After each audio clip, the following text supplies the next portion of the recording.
ये कहानी है दो दोस्तों की और उनकी दोस्ती की शुरुआत हुई थी अभी कुछ दिन पहले हॉस्पिटल के कमरे से, जहां पर वो दोनों एडमिट थे।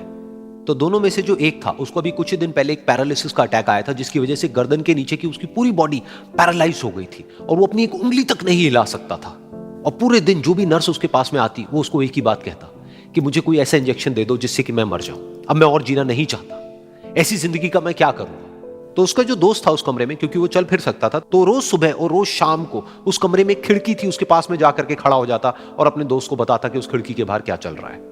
बिल्कुल नीला आसमान है, सफेद बादल है, हल्की हल्की हवा चल रही है और कुछ पंछी उड़ रहे हैं। एक बहुत ही सुंदर बीच है जहां पर कुछ बच्चे मिट्टी के घरौंदे बना रहे हैं।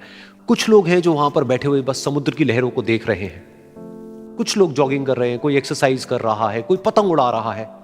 वहां पर एक आइसक्रीम की स्टॉल है जहां पर कुछ लोग आकर के आइसक्रीम खा रहे हैं। और सनसेट के टाइम पे जो पानी है वो पूरा गोल्डन हो जाता है और चमकने लगता है।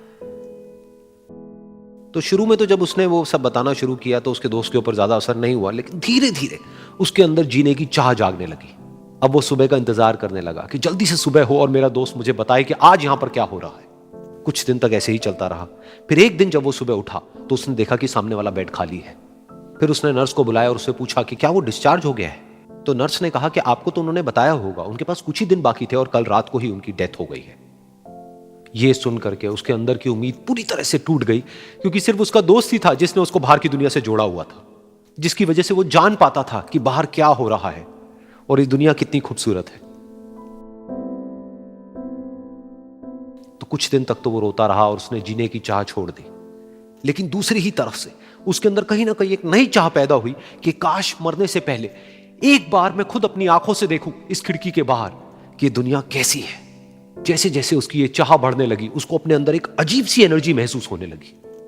और फिर एक दिन उसने अपनी पूरी ताकत लगा दी और किसी तरीके से वो बेड से नीचे गिरा और पकड़ पकड़ करके किसी तरह से उस खिड़की तक पहुंचा। फिर उस खिड़की को पकड़ करके वो खड़ा हुआ और खिड़की के बाहर देख लिया।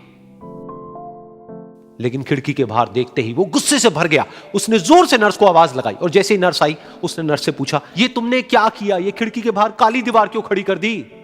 तो नर्स को समझ नहीं आया वो क्या बोल रहा है और वो बोली कि मुझे 5 साल हो गए हैं यहां पर, जब से मैं आई हूं तब से तो ये काली दीवार यहां पर है।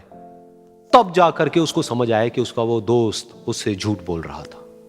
और उसने नर्स से पूछा, अगर ये काली दीवार पिछले 5 साल से यहां पर है तो मेरे दोस्त ने मुझसे झूठ क्यों कहा। तो नर्स थोड़ा सा मुस्कुराई और बोली कि मैं ये तो नहीं जानती कि उन्होंने आपसे झूठ क्यों कहा, लेकिन मैं इतना जरूर जानती हूं कि जो भी कुछ उन्होंने आपसे कहा उसी वजह से आप अभी अपने पैरों पर खड़े हैं।